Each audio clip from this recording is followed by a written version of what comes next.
Justice to welcome you tonight to our Justice and Spiritual on Screen viewing of the 1997 film Selena. Joining me on stage tonight are my friends and colleagues, Ms. Anna Oguoma-Richards, screenwriter, MFA-candidate here at Bellarmine University. Welcome to you, Anna. Hi. And my colleague and friend, and our returning champion, Dr. Darnise, clinical associate professor of African American Studies here at Bellarmine University as well. So welcome to both of you. Thank you for having me back. It's always good to have you back. And welcome to our first time, our newest contestant. Thank you guys for having me. Films like these, this is a favorite of mine. Films like these are very rich in their themes, they're very rich in their stories. So how do you begin to unpack a film like this in 30 minutes? And the answer is you don't. So I'd like to focus our conversation on just one or two things tonight. Let's open the conversation a bit about something that the film really does delve into in terms of the character's experience, that of identity. Who am I?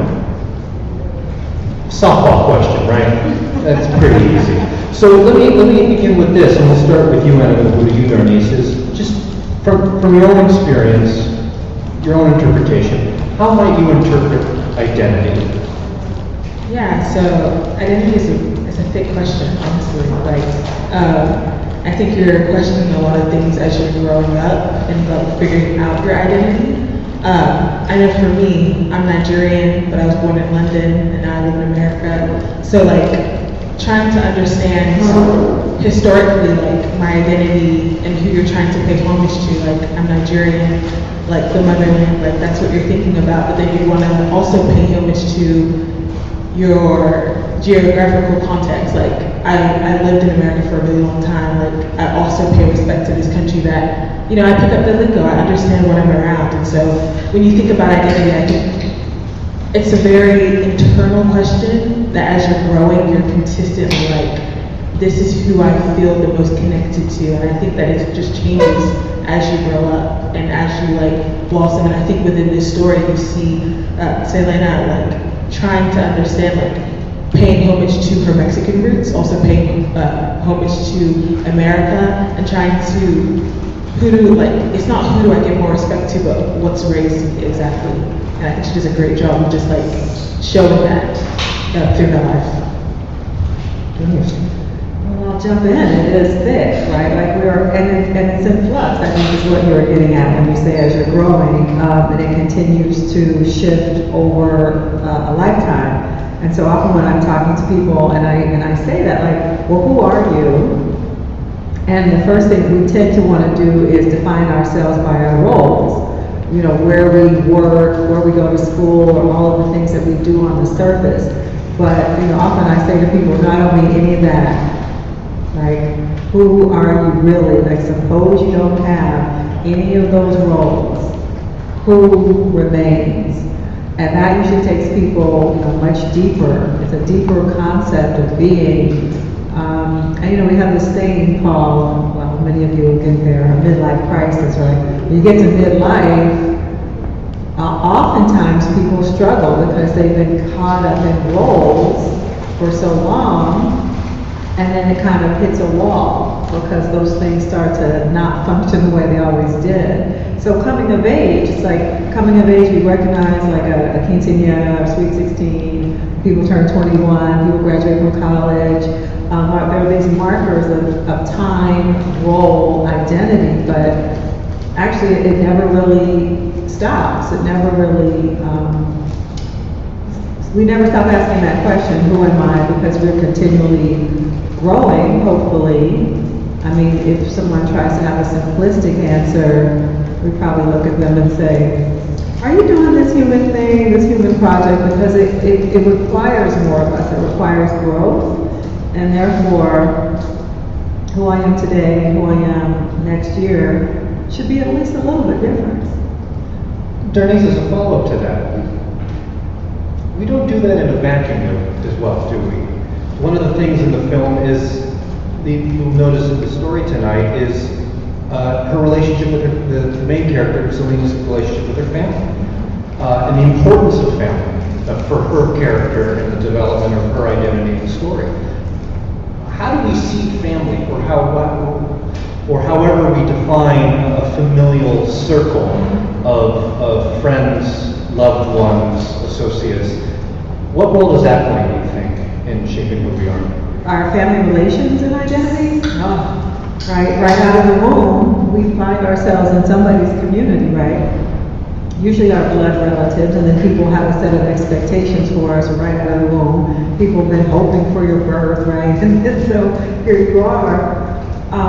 And so it shapes us, if not by the expectations, some of us shape ourselves in distinction from. Like, I don't want to be that, right? Here are all these people and they function in a certain way, family dynamics function in a certain way, and we're either caught up in it, we're going along with it. What's the term for it? Family dynamics. There's a whole kind of therapy around that, right? There's a whole family systems therapy or something like that. And sometimes you gotta escape from it in order to fully be yourself, right? Sometimes you have to, or, you know, some people talk about, I gotta take a break, I gotta establish a boundary. Because the formation of one's own identity sometimes requires, I have to step back from other people's expectations, including my family, who theoretically only mean my good. But sometimes it's too confining, and it becomes really difficult when you're trying to define yourself over against family, particularly, you know, young adults in college. Family has so many expectations for what your major should be, what you're supposed to do so you make some money. What are you going to be? You're going to be an artist, you're going to be a writer, what? Right? They want you to be something that they determine to be successful. And you've got to determine your own identity amidst that. Anna, your identity is very much rooted in very different parts of the world. Very exciting. How does your family influence your own identity? Yeah, that's a really good question. Probably still figuring that out too. But yeah, my parents, we come from Nigeria and Cameroon, and just very, I think, strong fundamentals of, like, you know, you come from this like country with like rich land and like rich people and rich dialects, and this country with so many, like, our country is embellished with like food and culture, and like that is the beauty of Nigeria and Cameroon. And so growing up, like, my parents were like, when I would run around and be like, you know, I'm British, and they're like, no, you're Nigerian, like, like, that was like the funny aspect of it all. It's like, you could, like, they're trying to instill in me, like, this part of myself that, of course, I didn't grow up in Nigeria, and I think that's sometimes the struggle with identity. It's like, I didn't grow up in this country, but I'm claiming it. But I think growing up, and then, you know, with the food, the culture, my language, like, I had an understanding, like, I had a lot of respect and I had a lot of love that I didn't even know, because I think our parents, you know, they grow us up in this culture, that's what they know, so now that's what we know, we live without having to live there. And so they've definitely, I wouldn't say, you know, pushed it, but it's what they've known. And I think that's the beauty, and that's why we feel so tied to it at the end of the day, because even with Selena, it's like, she grew up in a Mexican home, that's all she knows. Of course she knows America, but like, in her home, that's what the language, the food, the culture, like, this is what I feel closest to. And I think with that being said, like, that's what you, like, at the end of the day, just tie yourself back to, like, I'm Nigerian. That's who I am, that's who I'm always gonna be. And, you know, even with, like, your skin color, that's what you connect back to. So, yeah. Darnise, do you see along those lines generational conflicts that come up within the family and identity? Oh yeah, so apparently I've been announced to be the matriarch of my family. I'm like, I don't think so. Congratulations. Just because of what, like, my grandmother has passed on, and I mean, I'm still not the oldest woman in the family, but anyway, certain expectations are attaching, and I'm the oldest among my cousins, and so that means a certain thing, right? And so they address me as cousin, they don't even, you know, use my name anymore. like this role that I've stepped into by title, which is the way that I've always, not always, but as an adult, responded or the way I've addressed my own uncles, right? My titles become more formal. And so I'm like, oh my God, the generations are shifting and the power in a sense is shifting. And then because I work at a university, I'm always around, younger generations. I'm like, oh, I always say I'm old hardware. I'm Generation X. I'm old hardware. I'm looking at young millennials and Gen Z, and I'm like, We're like in our 40s now, so. that's what I said, young millennials. Millennials are old. Young millennials. How old are the young ones? 95, 1995, last year, I think millennial year. Okay, so They're those 28. I think, Still considered young. right, so, anyway, it shows up, right, like who we are. Like we hear these conversations in the media, baby boomers, Gen X, and people don't want to forget about millennials and Gen Z, right? It's like we do identify ourselves by the themes of our generation. And then they clash sometimes. And other times, I don't know, sometimes I feel like, well, I guess I'll put it this way. There are always things by which we're going to determine our identity. Because you can't not. We don't exist in a vacuum, as you said before. And so we're shaped by them, or sometimes we're shaped in distinction from, like what I don't want to be. It's important to me that I'm not this and I'm not that, and I don't show up this way. But that's still getting towards well then who are you? By default, you take away so much, then I'm like, okay, well then are you this? So, and we see played out in our media now, I mean, identity. You stepped in it, Michael McNaught. Well, I think so. So I'm going to throw you into it with me here. Speaking of media, and I'd be curious, Anna, on your thought as well as on this idea as well as, what role does social media then play in terms of, shall we say, messing with our sense of identity? Because one of the things you hear now more and more is this idea of the personal brand. Seems awfully, is that a limiting factor to our identity? Are we trying, what are we trying to do here with identity and social media? I'm not sure I know, but. I don't think anyone. I mean, a number of things. As social media kind of matures, and different platforms become the platform. I'm curious what it'll be after TikTok. Because it'll be something, right? And I think there's a certain personality associated with the various platforms, like, my people, my age are on Facebook, 20-year-old, they don't want to,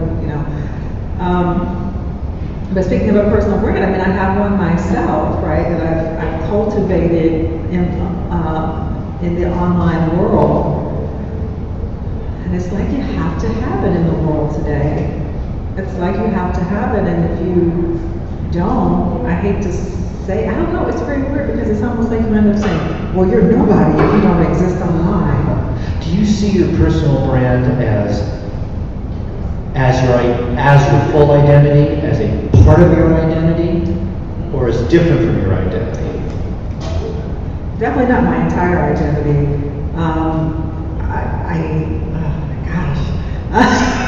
It's very much curated. It's very much curated for a certain purpose, right? And it's a business brand. It's a business brand. So it's not like I'm trying to create another sense of myself as an individual to fool people, but it is a marketing strategy. And so it's very curated, and it's a slice of who I am. And when I meet people out in the world who say, oh, I saw your this, I saw your video, I saw your that, I don't feel like they really know me. No, I'm like, oh, this is so weird.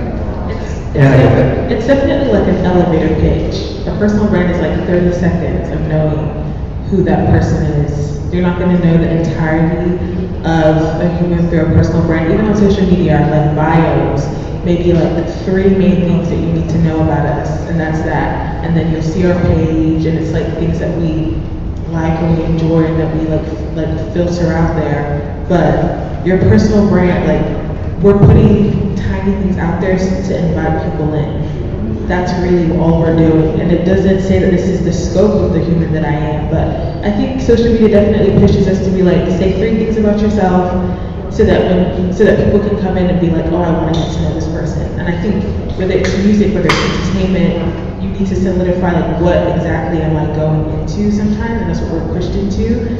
I think being a little all over the place or just like liking everything can be confusing to, I think it's better now, but I think before it was confusing to a lot of people. Like, you need to solidify one aspect of yourself so that we are able to reach you or like know who you are. Anna, as a writer, how do you see things we're talking about tonight? The idea of identity, how an individual shapes themselves. How do you see that in your work as a writer, perhaps from shaping characters? Yeah, character building is so big in screenwriting. The world is important, but people make the world, so it's very hard to be a screenwriter and not think about my characters first. We do a lot of research in understanding who a person is, and when you look at yourself, sometimes you have to be like, you feel like you only have like 3 main things that you know about yourself. Like, I'm this, I'm that, I'm this, and that's all you need to know. But like, when we're writing, we are building like your likes and dislikes, your weird knickknacks that maybe you only do by yourself. Like, all of that is encompassed in character building and building the world of like, for example, what we're watching tonight, Selena, like, there is multiple aspects of her that you're discovering, and what it took, and in the story is not the scope of who she is. I don't think film can ever document the scope, especially something's real life, the scope of what the person is, but we do our best to not make someone so one-dimensional. Whether it's that they like Alfredo pasta over tomato pasta. That's the weirdest thing, but it's like, that's a difference, and it's like, there's a why. And so, yeah, as a screenwriter, we're always thinking about like, what is that person's why? Why do they act like this? Why do they think like this? Who is this person? And I think the same goes when you meet somebody else to figure out who their identity is. Like, you're meeting somebody, you're not meeting them for that first time and thinking, oh, I've learned everything about them in this one meeting. You're consistently like learning things about somebody else, and it's like, okay, like, you're multiple different things, and just think about that in the same way that we think about as writers, but we just have to condensify our words and have them say specific things. It's like, oh, okay, she's different. There's something different about this actor, or there's something different about this character, per se. Darnise, as a theologian, how deep does our identity go? Like, into the spiritual realm here. Where do we draw from the well of our identity? I'm going to bounce it back to you, because who are we, right? Some of us will say, I'm a spiritual being having a human experience, right? So the human experience doesn't even speak to all that we are, even though we can't really identify the wholeness of that outside of the body. But then I bounce it back to you, because I'm like, now that we're looking really closely at AI and transhumanism, where we are evolving into the merging with the computer machine, really we're going to have a whole other set of questions, ethical and spiritual included, in terms of identity and who's who. I keep saying in the classroom, because they think I'm, making this up, I said, Alexa's going to be walking around. She's going to have a whole body walking around. We're so used to having her programs, right? Having her play our music or whatever, wake us up in a certain amount of time, but what happens when she's walking around? Now there are ethical considerations, because she's a conscious being, and I learned a lot of this from Michael. Dr. McNaught and I have come to have there's never too many conversations, too many conversations on transhumanism. And there'll be more on that. I think we should just skip this film and go straight to Ghost in the Shell. We're just going to do that now, folks. So I hope you don't mind if we change the program. But to your point, here we are talking about culture, family, calling. Technology is going to be a whole other factor to this. this. So back, credit to you both of identifying again the importance of the flux, that this sense of identity is constantly in flux. Along that line, if I may, and as a writer, when you're shaping a character's identity, then how do you see that identity affected by certain points in a plot? Yeah. What's the relationship there between the plot points and the character you built? Yeah, so we have this character's arc, just like humans' arc. Like you reach a level in your life where you're like, I'm not the same, like, whether it's your religion or, you grew up in one religion within your family and you have an enlightening moment. You're like, I don't think I connect to this religion anymore. And whatever your why is, that's your why. So with writers, we have the same thing where we create somebody's character arc.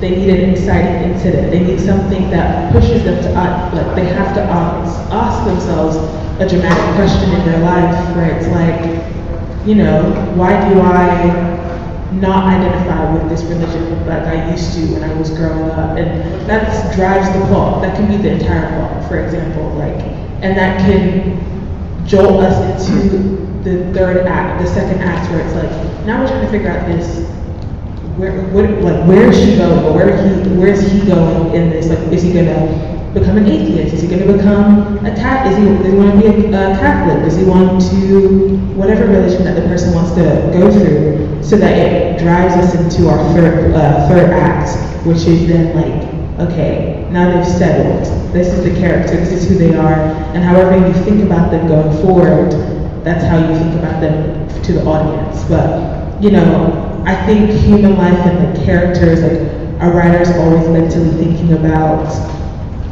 dramatic questions in a human's life, just like a dramatic question in our character's life. What is their driving plot? Like, what is gonna also keep the audience very attentive to, like, I want them to answer the question just as much as they need to answer the question to move on with their life. I'm thinking of some of those moments in film and television where every once in a while the writer just pulls the rug out from under the character completely. And I can't help but think of that trope, so to speak, in film without thinking of the pandemic. Sort of our rug out from under our feet in terms of our identity. Darnise is kind of a cultural commentator and as an educator. How have you seen some people incorporate the pandemic into their identity? In what ways has that changed some people, you think? It's made people reevaluate the meaning of life. That little thing. Nothing huge. Right, because the ways in which we were identifying ourselves, a lot of those things literally fell away, right? The way that we spent our time, the things that we thought gave our lives meaning, even if you think about like the way the clothing choices we make, the way we present in the world, right? And so we went inside, we went on Zoom, and then, well, first we just went inside, so everybody was in their pajamas all day, and we're like, oh, this is so great to be in our pajamas all day. And then it's like, well, there's Zoom, okay, from the top up, right? We saw people would stand up and they have on shorts or whatever on the bottom. So the way we decided what's important totally shifted.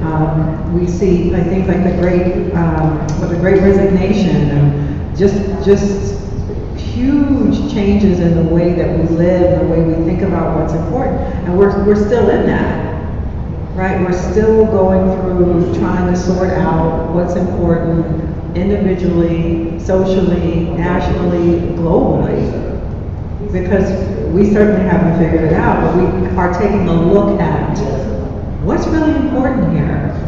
And that is the beginning of, it's an important part of the spiritual journey to say what's really important and what are the things I can let go of and move away from. Speaking of really important, one of the things that's very important to the characters in this film is the role of music. Music in their lives, music in their family. Let's, as we begin to close our conversation here tonight, let's talk a little bit about music. And I'll pose this question to both of you. Music, or any type of art that speaks to you on that deeper level. One, why does it do that? Why is it important?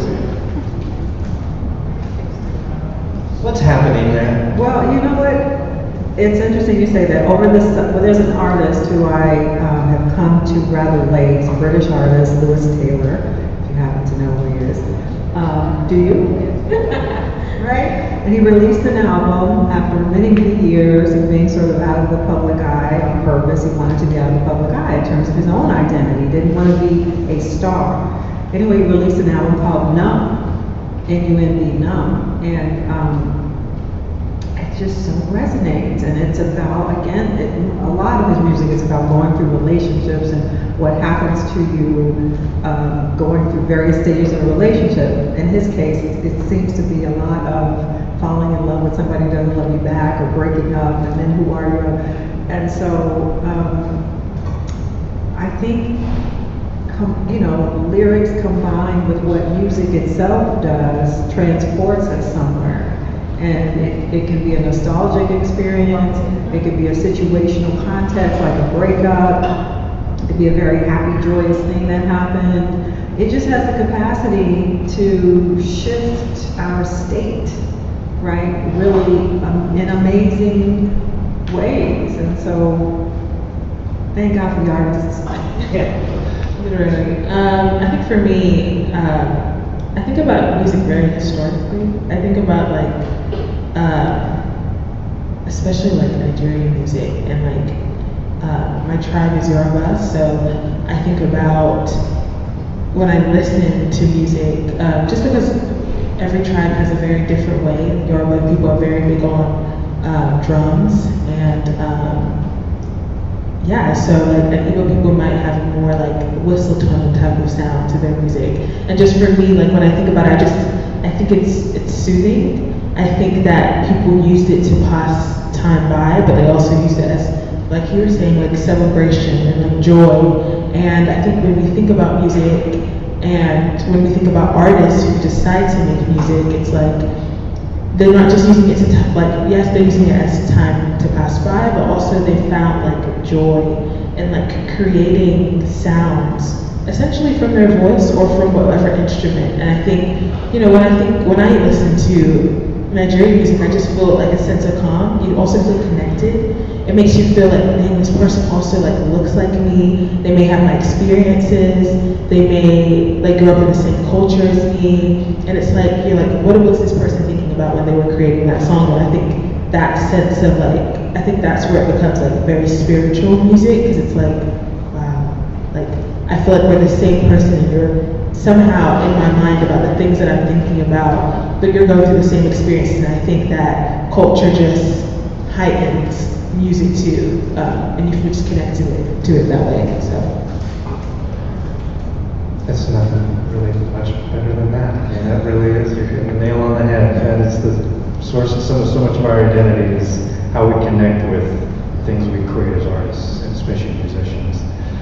Anna, Darnise, thank you both very much for your time tonight. A round of applause for our guest speakers tonight. For those of you joining us in the audience, and especially those of you joining us online tonight, please go ahead and leave us questions either on YouTube or Facebook where this video is posted. And this group will be meeting again next week to answer those questions in a little online Zoom session. So we look forward to doing that. Again, thank you all for being here this evening. For those of you joining us in the gallery, here's the film Selena. So enjoy.